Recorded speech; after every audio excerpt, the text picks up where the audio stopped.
Hello. നമ്മൾ last ക്ലാസ്സിൽ 10ാം ക്ലാസ്സിലെ ഒന്നാമത്തെ ചാപ്റ്റർ ജീവൻ്റെ ജനിതകം അതിലെ വിലയിരുത്താമിലെ ആദ്യത്തെ 3 ചോദ്യങ്ങളും അതിൻ്റെ ആൻസറും ഡിസ്കസ് ചെയ്തു. ഇനി നമ്മൾ 4ാമത്തെ ചോദ്യം ചെയ്യാൻ പോവാണ് കേട്ടോ. ഇവിടെ നോക്കി നോക്കാം. പർപ്പിൾ പൂക്കളുള്ള ഉയരമുള്ള പയർച്ചെടിയെ വെളുത്ത പൂക്കളുള്ള ഉയരം കുറഞ്ഞ പയർച്ചെടിയുമായി വർഗ്ഗസങ്കരം നടത്തുന്നു. ഇവിടെ പ്രകടഗുണം ഏതാണ്? പർപ്പിൾ പൂക്കളുള്ള ഉയരമുള്ള ചെടി. ഗുപ്തഗുണം അല്ലെങ്കിൽ മറിഞ്ഞിരിക്കുന്ന ആളാരാണ്? ഉയരം കുറഞ്ഞ വെളുത്ത പൂക്കളുള്ള ചെടിയാണ്. ഇത് നമ്മൾ ഓൾറെഡി ടെക്സ്റ്റിൽ ചെയ്തിട്ടുണ്ട്. ഡൈഹൈബ്രിഡ് ക്രോസ് ചെയ്തിരുന്നു. അവിടെ ഉയരമുള്ളതും ഉയരം കുറഞ്ഞ ചെടി തന്നെ എടുത്തത്. പക്ഷേ പർപ്പിൾ പൂക്കളെ വെളുത്ത പൂക്കളിന് പകരം നമ്മൾ ചെയ്തത് ഏതാണ്? ഉരുണ്ട വിത്ത്, ചുളുങ്ങിയ വിത്ത്. അവിടെ വിത്തിൻ്റെ ആകൃതിയായിരുന്നു. ഇവിടെ എന്താണ്? പൂക്കളിൻ്റെ നിറമാണ്. അപ്പോൾ അത് മാത്രം വ്യത്യാസമുള്ളൂ. ബാക്കിയൊക്കെ മറ്റേതുപോലെ തന്നെയാണ് കേട്ടോ. ക്വസ്റ്റ്യൻ നോക്കൂ. ഇതിൻ്റെ ഡൈഹൈബ്രിഡ് ക്രോസ് ചിത്രീകരിച്ച് F2 അനുപാതം എഴുതുക. എങ്ങനെയൊക്കെ ആണെങ്കിലും എന്തൊക്കെ ചെയ്താലും F2 അനുപാതം എത്ര തന്നെയായിരിക്കും? 9:3:3:1. അപ്പോൾ നമുക്കത് ഡയറക്റ്റായിട്ട് എഴുതാൻ പറ്റില്ല. നമുക്ക് ആ ഡൈഹൈബ്രിഡ് ക്രോസൊക്കെ ആ ചിത്രമൊക്കെ വരച്ചിട്ട് നമുക്ക് ചെയ്യാം. എങ്ങനെയാണ് വരയ്ക്കാൻ നോക്കാം. ഇവിടെ നോക്കി നോക്കാം. അപ്പോൾ നമുക്ക് ഇങ്ങനെയാണ് ആ ചിത്രം കിട്ടുക. ഡയഗ്രാം ഇങ്ങനെയാണ് കിട്ടുക. ടാൾ പറയുമ്പോൾ ഉയരം കൂടിയത്, പിന്നെ പർപ്പിൾ അങ്ങനെ തന്നെയാണ്. ഉയരം കുറഞ്ഞതിന് ഇവിടെ ഡ്വാർഫ് എന്നാണ് സൂചിപ്പിച്ചിരിക്കുന്നത്. ബാക്കിയൊക്കെ അതുപോലെ തന്നെ അല്ലേ. അപ്പോൾ നമുക്ക് ഇങ്ങനെ ചിത്രീകരിക്കാൻ നേരത്ത് ഉയരം കൂടിയ പർപ്പിൾ കളറുള്ള ചെടി എത്രണ്ണം കിട്ടും? 9 എണ്ണവും. ഉയരം കൂടിയ വൈറ്റ് ഫ്ലവർ അല്ലെ വെള്ളപ്പൂക്കളുള്ള ചെടി എത്രണ്ണം കിട്ടും? 3 എണ്ണം കിട്ടും. അതേപോലെ ഉയരം കുറഞ്ഞ പർപ്പിൾ കളറുള്ള ചെടി എത്രണ്ണം കിട്ടും? 3 എണ്ണം. ഉയരം കുറഞ്ഞ വെള്ളപ്പൂക്കളുള്ള ചെടി 1 കിട്ടും. അപ്പോൾ റേഷ്യോ എത്രയാണ്? 9:3:3:1. ഇനി അതിലെ ബി ക്വസ്റ്റ്യൻ. F2 തലമുറയിൽ മാതാപിതാക്കളിൽ നിന്നും വ്യത്യസ്തമായ സ്വഭാവങ്ങൾ പ്രത്യക്ഷപ്പെട്ടോ? എന്തുകൊണ്ട്? F2 തലമുറയിലെ മാതാപിതാക്കളിൽ നിന്ന് വ്യത്യസ്തമായ സ്വഭാവങ്ങൾ പ്രത്യക്ഷപ്പെട്ടില്ലേ? നമുക്കറിയാം മാതാപിതാക്കൾ ഏതൊക്കെയായിരുന്നു? പർപ്പിൾ പൂക്കളുള്ള ഉയരം കൂടിയ ചെടിയും പിന്നെയോ വെള്ളപ്പൂക്കളുള്ള ഉയരം കുറഞ്ഞ പയർ ചെടി അല്ലേ. ഇത് രണ്ടും മാത്രമാണോ കിട്ടിയത്? അല്ല. പർപ്പിൾ പൂക്കളുള്ള ഉയരം കുറഞ്ഞ ചെടിയും കിട്ടിയിട്ടുണ്ട്. വെളുത്ത പൂക്കളുള്ള ഉയരം കൂടിയ ചെടിയും കിട്ടിയിട്ടുണ്ട്. അപ്പോൾ അതെങ്ങനെ എഴുതാൻ നോക്കാം. മാതാപിതാക്കൾ ഇല്ലാത്ത സ്വഭാവം F2 ജനറേഷനിൽ വന്നിട്ടുണ്ട് അല്ലേ. ഓരോ സ്വഭാവവും പരസ്പരം കൂടിക്കലരാതെ തികച്ചും സ്വതന്ത്രമായി തലമുറയിലേക്ക് വ്യാപരിക്കുന്നതുകൊണ്ടാണ് ഇങ്ങനെ സംഭവിച്ചത്. അത് വളരെ ഇമ്പോർട്ടൻ്റ് ആണ്. മെൻഡലിൻ്റെ അനുമാനങ്ങൾ ഒരു ബോക്സിൽ കൊടുത്തിട്ടുണ്ട് ടെക്സ്റ്റിൽ. ഓരോ സ്വഭാവവും പരസ്പരം കൂടിക്കലരാതെ സ്വതന്ത്രമായിട്ടാണ് അടുത്ത തലമുറയിലേക്ക് പോകുന്നത്. അതുകൊണ്ടാണ് മാതാപിതാക്കൾ ഇല്ലാത്ത സ്വഭാവം കൂടെ എവിടെ വന്നത്? F2 ജനറേഷനിൽ വന്നത്. ഇനി നമുക്ക് സി ക്വസ്റ്റ്യൻ നോക്കാം. 2 ജീനുകളും സ്വതന്ത്രമായി വേർപിരിയുന്നില്ലെങ്കിൽ F2 അനുപാതത്തെ എങ്ങനെ ബാധിക്കും? രണ്ടും സ്വതന്ത്രമായി വേർപിരിയുന്നത് കൊണ്ടാണ് നമുക്ക് ഏത് റേഷ്യോ കിട്ടിയത്? 9:3:3:1 കിട്ടിയത്. സ്വതന്ത്രമായിട്ട് വേർപിരിയുന്നില്ലെങ്കിൽ നമുക്ക് ആ റേഷ്യോ കിട്ടില്ല. അപ്പോൾ അതെങ്ങനെ എഴുതാൻ നോക്കാം.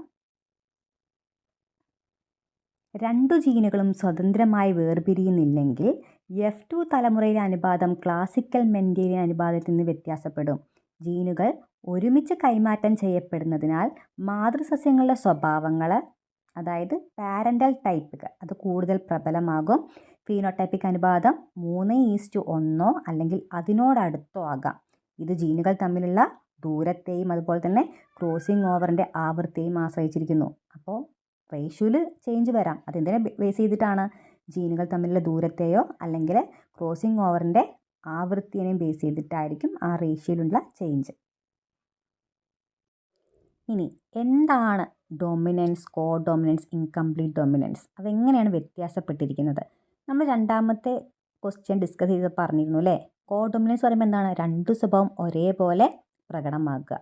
എന്നാൽ ഇൻകംപ്ലീറ്റ് പറയുമ്പോൾ എന്താണ്? രണ്ടുമില്ല. അതിന് പകരം എന്താണ്? അതിൻ്റെ ഇടയിലൊരു സ്വഭാവം പ്രകടമാകുക. ഇനി ഡോമിനൻസ് പറയുമ്പോൾ എന്താണ്? മാതാപിതാക്കളിൽ ഒരു സ്വഭാവം മാത്രം പ്രകടമാകുക. അപ്പോൾ അതാണ് എഴുതേണ്ടത്. എങ്ങനെ എഴുതാൻ നോക്കാം. ഡോമിനൻസ് ഒരു അലീൽ മാത്രം പ്രകടമാകുന്നു, അതായത് ഡൊമിനൻ്റ് അലീൽ മാത്രം പ്രകടമാകുക. കോ ഡോമിനൻസ് പറയുമ്പോൾ എന്താണ്? 2 അലീലുകളും സമാനമായി പ്രകടമാകുക, രണ്ടും കൂടെ ഒന്നിച്ച് പ്രകടമാകുക. അതാണ് കോ ഡോമിനൻസ്. ഇൻകംപ്ലീറ്റ് ഡൊമിനൻസോ 2 അലീലുകളും മിശ്രിതമായിട്ട്, രണ്ടും കൂടെ മിക്സ് ആയിട്ടാണ് പ്രകടമാകുന്നത്. അപ്പോൾ നമുക്ക് ഇൻ്റർമീഡിയറ്റ് ഫീനോടൈപ്പ് കിട്ടും. അതായത് അതിൻ്റെ ഇടയിലൊരു ഫീനോടൈപ്പ് നമുക്ക് കിട്ടും. 6ാമത്തെ ചോദ്യം. മോണോ ഹൈബ്രിഡ്, ഡൈഹൈബ്രിഡ് ക്രോസുകൾ വ്യത്യസ്ത ഫീനോടൈപ്പിക് അനുപാതങ്ങൾ ഉണ്ടാക്കുന്നു. എന്തുകൊണ്ട്? സ്വഭാവ ഗുണങ്ങളുടെ പാരമ്പര്യത്തെക്കുറിച്ച് ഇത് നൽകുന്ന സൂചന എന്ത്? നമുക്ക് മോണോഹൈബ്രിഡും ഡൈഹൈബ്രിഡും റേഷ്യോ നമുക്കറിയാം. മോണോഹൈബ്രിഡ് ആകുമ്പോൾ 3:1 ആണ്. ഡൈഹൈബ്രിഡ് ആണെങ്കിലോ 9:3:3:1 ആണ് നമുക്കറിയാം അല്ലേ. പക്ഷേ ഇത് ഇങ്ങനത്തെ വ്യത്യസ്ത ഫീനോടൈപ്പ് ഉണ്ടാക്കുന്നതിന് കാരണം എന്താ ചോദിച്ചാൽ നമുക്കറിയില്ല അല്ലേ.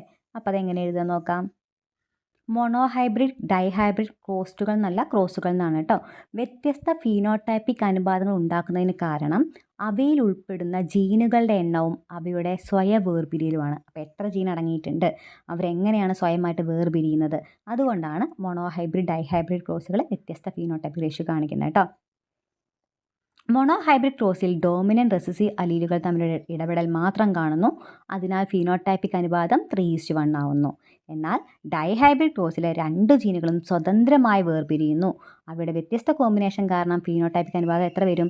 9:3:3:1 ആകും. ഇത് ജീനുകളുടെ പാരമ്പര്യത്തെക്കുറിച്ച് പ്രധാനപ്പെട്ട സൂചനകൾ നൽകുന്നുണ്ട്. ഡൈഹൈബ്രിഡ് ക്രോസിൽ നോക്കുകയാണെങ്കിൽ 2 ജീനുകളും സ്വതന്ത്രമായി വേർപിരിയുന്നത് കാണിക്കുന്നുണ്ട്. അതുകൊണ്ട് തന്നെ ഫീനോടൈപ്പിക് വൈവിധ്യം അതിൽ കൂടുതലാണ്. ഇത് പ്രകൃതിയിൽ ജനിതക വൈവിധ്യം എങ്ങനെ ഉണ്ടാകുന്നു എന്ന് വിശദീകരിക്കുന്നു. 7ാമത്തെ ചോദ്യം. ചില സ്വഭാവങ്ങൾക്ക് കാരണമായ ജീനിന് 2-ലധികം അലീലുകൾ ഉണ്ടെങ്കിലും ഒരു വ്യക്തിയിൽ പ്രസ്തുത ജീനിന് 2 അലീലുകൾ മാത്രമാണുള്ളത്. എന്തുകൊണ്ട്? നമ്മൾ പറഞ്ഞു അല്ലേ, ചില സ്വഭാവങ്ങൾക്ക് 2-ൽ കൂടുതൽ അലീലുണ്ട്, മൾട്ടിപ്പിൾ അലീലിസം അങ്ങനെയൊക്കെ പറഞ്ഞിരുന്നു അല്ലേ. എന്നാൽ ഒരു വ്യക്തിയിൽ ഒരു ജീനിന് എത്ര അലീലുള്ളത്? 2 അലീല് മാത്രമുള്ളത്. അതിനെന്താണ് കാരണം നോക്കാം. ഇതിന് കാരണം മനുഷ്യരും മിക്ക ജീവികളും ഡിപ്ലോയിഡ് ആണ്. അതായത് അവയുടെ ക്രോമസോമുകൾ ജോഡികളായി ക്രമീകരിച്ചിരിക്കുകയാണ്. ഓരോ ക്രോമസോമിലും ഒരു അലീൽ വീതം. ഒന്ന് മാതാവിൽ നിന്നും കിട്ടും, മറ്റെന്താണ് പിതാവിൽ നിന്നുമാണ് കിട്ടുക. 8ാമത്തെ ചോദ്യം. DNA-യിൽ പ്രോട്ടീൻ നിർമ്മാണത്തിനുള്ള എല്ലാ ജനിതക വിവരങ്ങളും അടങ്ങിയിട്ടുണ്ടെങ്കിലും പ്രോട്ടീൻ നിർമ്മാണത്തിന് RNA ആവശ്യമായി വരുന്നു. എന്തുകൊണ്ട്? നമുക്കറിയാം DNA എന്താണ്, നേരിട്ട് പ്രോട്ടീൻ നിർമ്മാണത്തിൽ പങ്കെടുക്കില്ല. അവർക്ക് ആരുടെ സഹായം വേണം? RNA-യുടെ സഹായം വേണം. DNA എന്ന് പറയുമ്പോൾ 2 ഇഴകളുണ്ട്. RNA-ക്ക് ഒറ്റ ഇഴകൾ പറഞ്ഞിട്ട് കാര്യമില്ല. പ്രോട്ടീൻ നിർമ്മിക്കണമെങ്കിൽ ആര് വേണം? RNA വേണം. അപ്പോൾ DNA-യിൽ പ്രോട്ടീൻ നിർമ്മാണത്തിൽ എല്ലാ മെസ്സേജും ഉണ്ട്, വിവരങ്ങളൊക്കെ ഉണ്ട്. ആ വിവരങ്ങൾ ആർക്ക് കൊടുക്കും? RNA-ക്ക് കൊടുക്കും. അങ്ങനെ RNA എന്തായിട്ട് മാറും? Messenger RNA. DNA-യുടെ മെസ്സഞ്ചർ RNA ആയിട്ട് മാറും. പിന്നെ RNA എന്ത് ചെയ്യാണ്? ആ മെസ്സേജ് റൈബോസോമിക്ക് എത്തിക്കും. കൂടാതെ എന്താണ്, അവിടെ tRNA ഉണ്ട്. ആ tRNA എന്ത് ചെയ്യും? അമിനോ ആസിഡിനെ റൈബോസോമിക്ക് എത്തിക്കും. റൈബോസോമിലൊരു RNA ഉണ്ട്, rRNA. അപ്പോൾ ആ rRNA എന്ത് ചെയ്യാണ്? ഈ അമിനോ ആസിഡുകളെയൊക്കെ ഈ mRNA-യുടെ നിർദ്ദേശം അനുസരിച്ചിട്ട് കൂട്ടിച്ചേർത്തിട്ട് പ്രോട്ടീൻ ഉണ്ടാക്കും. അപ്പോൾ mRNA, tRNA, rRNA ഇവരുടെ 3 പേരുടെയും പ്രവർത്തന ഫലമായിട്ടാണ് എന്തുണ്ടാവുന്നത്? പ്രോട്ടീൻ ഉണ്ടാവുന്നത്. DNA നേരിട്ട് പങ്കെടുക്കുന്നില്ലെങ്കിലും അതിലുള്ള ഇൻഫർമേഷൻ കൊടുക്കുന്ന ആരാണ്? വിവരങ്ങൾ കൊടുക്കുന്നത് DNA ആണ് കേട്ടോ. അത് നമുക്ക് കുറച്ചും കൂടി ഡീറ്റെയിൽ ആയിട്ട് ഇങ്ങനെ എഴുതാം. ജനിതക വിവരങ്ങൾ അടങ്ങിയിരിക്കുന്ന DNA ഒരു സ്ഥിരമായ തന്മാത്രയാണ്.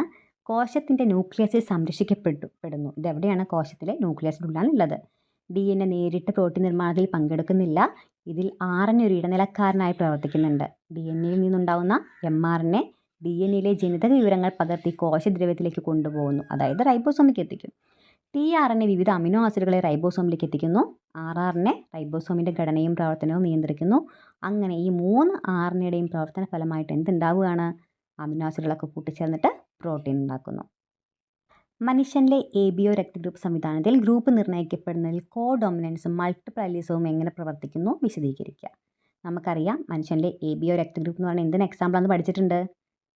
Multiple allelism. 2-ൽ കൂടുതൽ അലീലിസ് ഉണ്ട് അല്ലേ. IA, IB, I അങ്ങനെ 2-ൽ കൂടുതൽ അലീലിസ് ഉണ്ട്. അതുകൊണ്ട് മൾട്ടിപ്പിൾ അലീലിസ് ആണ്. എന്നാൽ ഇത് കോഡോമിനൻസും കാണിക്കുന്നുണ്ട്. ഉദാഹരണത്തിന് IA ആണെങ്കിൽ ബ്ലഡ് ഗ്രൂപ്പ് A ആണ്. IB ആണെങ്കിലോ ബ്ലഡ് ഗ്രൂപ്പ് B ആണ്. വെറും I ആണെങ്കിലോ ബ്ലഡ് ഗ്രൂപ്പ് O ആണ്. എന്നാൽ IAയും IBയും വന്നു കഴിഞ്ഞാൽ ബ്ലഡ് ഗ്രൂപ്പ് ഏതാ വരിക എന്നറിയോ? ബ്ലഡ് ഗ്രൂപ്പ് AB ആണ്. അപ്പോൾ IAയും IBയും വരുമ്പോൾ രണ്ടും ഒരേപോലെ എന്താണ് എക്സ്പ്രസ് ചെയ്യുകയാണ് അല്ലേ. രണ്ടും ഒരേ തവണ എക്സ്പ്രസ് ചെയ്യുകയാണെങ്കിൽ, ഒരേപോലെ എക്സ്പ്രസ് ചെയ്യുകയാണെങ്കിൽ അത് എന്താ പറയുക? കോഡോമിനൻസ് ആണ്. അപ്പോൾ രക്തഗ്രൂപ്പ് എന്ന് പറയുന്നത് മൾട്ടിപ്പിൾ അലീലിസും ആണ്, അതുപോലെ തന്നെ കോഡോമിനൻസും കാണിക്കുന്നുണ്ട്. അപ്പോൾ അതെങ്ങനെയാണ് ഡീറ്റെയിൽ ആയിട്ട് എഴുതുക നോക്കാം. മനുഷ്യനിലെ ABO രക്തഗ്രൂപ്പ് സംവിധാനം കോഡോമിനൻസ്, മൾട്ടിപ്പിൾ അലീലിസം എന്നീ ആശയങ്ങൾ അടിസ്ഥാനമാക്കിയുള്ളതാണ്. ഈ സംവിധാനത്തിൽ I ജീനിന് 3 അലീലുകളുണ്ട്, IA, IB, I. അതിനാൽ ഇത് മൾട്ടിപ്പിൾ അലീലിസമാണ്. ഇവയിൽ IA, IB എന്നിവ കോഡോമിനൻ്റ് ആണ്, അതായത് രണ്ടും ഒരുപോലെ പ്രകടമാകുന്നു. അലീൽ റിസസീവ് ആണ്, അതായത് ഐ അലീൽ റിസസീവ് ആണ്. അപ്പോൾ ഐ വരികയാണെങ്കിൽ അത് മറഞ്ഞിരിക്കുക ചെയ്യുക. അതായത് ഐ എ ഐ ബി എന്നിവ ഉള്ളപ്പോൾ അവ മാത്രമേ പ്രകടമാകൂ. അപ്പോൾ ഐയുടെ കൂടെ സ്മോൾ ലെറ്റർ ഐ ഉണ്ടെങ്കിൽ ആ സ്മോൾ ലെറ്റർ ഐ മറഞ്ഞിരിക്കുകയാണ്. അപ്പോൾ ഐ എയും സ്മോൾ ലെറ്റർ ഐയും വന്നു കഴിഞ്ഞാൽ ഏതാ പ്രകടമാകുക? ഐ എ ആണ്. അതേപോലെ ഐ ബിയും സ്മോൾ ലെറ്റർ ഐയും വന്നു കഴിഞ്ഞാൽ പ്രകടമാകുന്ന ഏതാണ്? ബി ആണ്. അതിന് കാരണം സ്മോൾ ലെറ്റർ ഐ എന്താണ്? അത് റെസിസീവ് ആണ്. ഉദാഹരണത്തിന് I A I B genotype ഉള്ളവർ എ ബി രക്തഗ്രൂപ്പായിരിക്കും. കാരണം ഐ എ ഐ ബി എന്നിവ കോഡോമിനൻ്റ് ആയതിനാൽ രണ്ടും പ്രകടമാകും. ഐ എ ഐ ജീനോടൈപ്പ് ഉള്ളവർ എ രക്തഗ്രൂപ്പായിരിക്കും. കാരണം I A allele small I A മറയ്ക്കുന്നുണ്ട്. അതുപോലെ 2 സ്മോൾ ഐ ജീനോടൈപ്പ് ഉള്ളവരെന്താണ്? ബ്ലഡ് ഗ്രൂപ്പ് ഒ ആയിരിക്കും. കാരണം small letter I allele recessive ആണ്. ഇത് മൾട്ടിപ്പിൾ അലീൽസിൻ്റെ ഉദാഹരണമാണ്. കാരണം ഒരു ജീനിന് 3 അതിലധികമോ അലീലുകളുണ്ട്. സ്ത്രീകളിൽ രൂപപ്പെടുന്ന എല്ലാ അണ്ഡകോശങ്ങളിലും ഒരു തരം ലിംഗനിർണയ ക്രോമോസോമാണുള്ളത്. എന്തുകൊണ്ട്? ലാസ്റ്റ് ക്വസ്റ്റ്യൻ ആണ്. നമുക്കറിയാം സ്ത്രീകൾ എന്ന് പറയുമ്പോൾ ജനിതഘടന എന്താണ്? 44+XX ആണ്. പുരുഷനാണെങ്കിലോ 44+XY. അപ്പോൾ സ്ത്രീകളിൽ രൂപപ്പെടുന്ന എല്ലാ അണ്ഡകോശങ്ങളിലും ഏതൊരു ലിംഗനിർണയ ക്രോമോസോമാണ് ഉണ്ടാവുക? രണ്ടും എക്സ് ആയതുകൊണ്ട് എക്സ് തന്നെയല്ലേ വരിക. വൈ വരികയാണെങ്കിൽ അത് ആരായിരിക്കും? പുരുഷനായിരിക്കും. അപ്പോൾ അതെങ്ങനെ എഴുതാൻ നോക്കാം. അപ്പോൾ 10ാമത്തെ ആൻസർ എങ്ങനെ വരിക? സ്ത്രീകളിൽ ലിംഗനിർണയ ക്രോമോസോമുകൾ 2X ആണ്. അതിനാൽ അണ്ഡകോശങ്ങൾ രൂപപ്പെടുമ്പോൾ മിയോസിസ് വഴി ഓരോ അണ്ഡകോശത്തിലും ഒരു എക്സ് ക്രോമോസോം മാത്രമേ രൂപപ്പെടുന്നുള്ളൂ. കാരണം 2X അല്ലേ ഉള്ളത്. അപ്പോൾ അണ്ഡകോശങ്ങളിൽ എന്താ ഉണ്ടാവുള്ളൂ? എക്സ് മാത്രമേ ഉണ്ടാവുള്ളൂ. പുരുഷന്മാരാണെങ്കിലാണ് എക്സും വൈയും ഉള്ളത്. അപ്പോൾ അവിടെ ചേഞ്ച് വരാം. സ്ത്രീ ആയതുകൊണ്ട് ഒരു എക്സ് ക്രോമോസോം മാത്രമാണ് ഓരോ അണ്ഡകോശത്തിലും രൂപപ്പെടുള്ളൂ. അപ്പോൾ ഇത്രയാണ് ക്വസ്റ്റ്യൻ ആൻസേഴ്സ്. എല്ലാവർക്കും മനസ്സിലായിട്ടുണ്ടെന്ന് വിചാരിക്കുന്നു. എന്തെങ്കിലും ഡൗട്ട് ഉണ്ടെങ്കിൽ കമൻറ്റ് ചെയ്യുക കേട്ടോ. അതിന് റിപ്ലൈ തരുന്നതായിരിക്കും.